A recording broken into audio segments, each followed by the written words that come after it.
Proverbs 31, verse 25 through 31.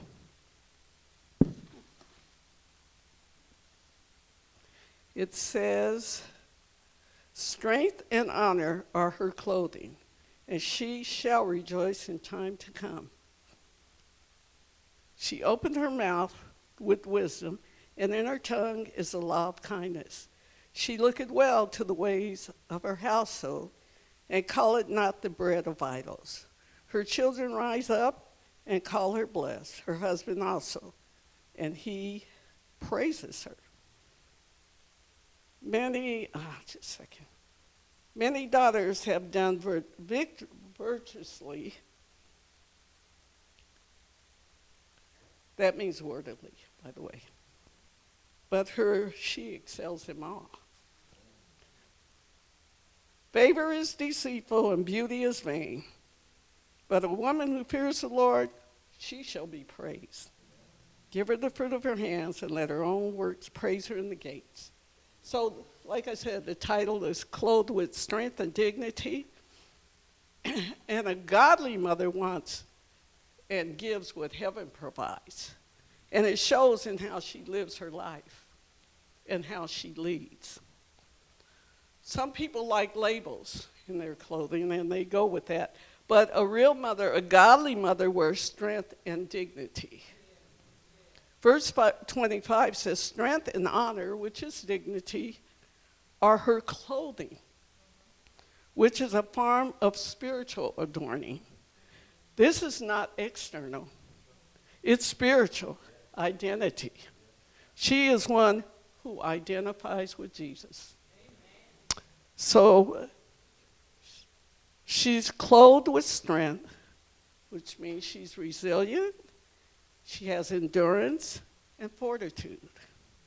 She does not break, but bends. She keeps going when sufferings come. Every praying mother has survived battles that no one else sees. Suffering is a part of every mother's life, but how she handles it is important.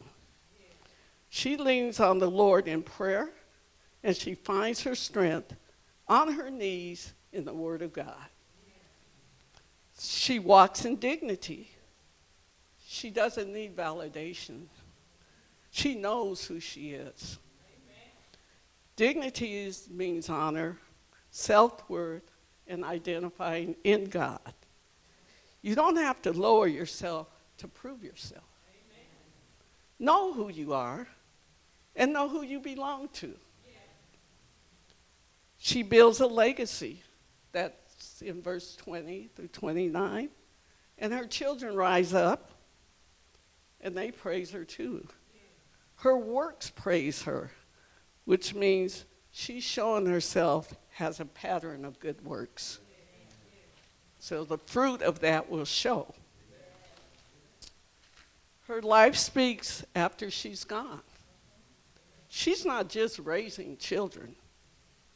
She's raising generations. So the short message here is clothed with strength and dignity. And as I was closing this lesson, a friend of mine around the corner came and gave me a Mother's Day card that says, Proverbs 31, speaking of wisdom. And she actually gave me the closing thing. She doesn't know that because it was in a card. But it was so precious that the Lord is that involved that he will bring you a hand note to finish out what he wants us to know. So as we celebrate mothers today everywhere, we want to say that the joy of the Lord is your strength. That's one of the scriptures she says. You find yourself in weakness, but the joy of the Lord is your strength. And you're clothed with that as you seek his face. So the card said, in God's eyes, there is no role so important of that as a mother teaching the next generation to love him, to love Jesus, and to respect each other. So mothers, keep on keeping on. Because God sees your hard work, and the fruit of her hands, one day he will praise you for that. You will receive a reward. So real strength comes from God rather than personal abilities. And that's found in Nehemiah 8:10. That is my short message, and happy Mother's Day.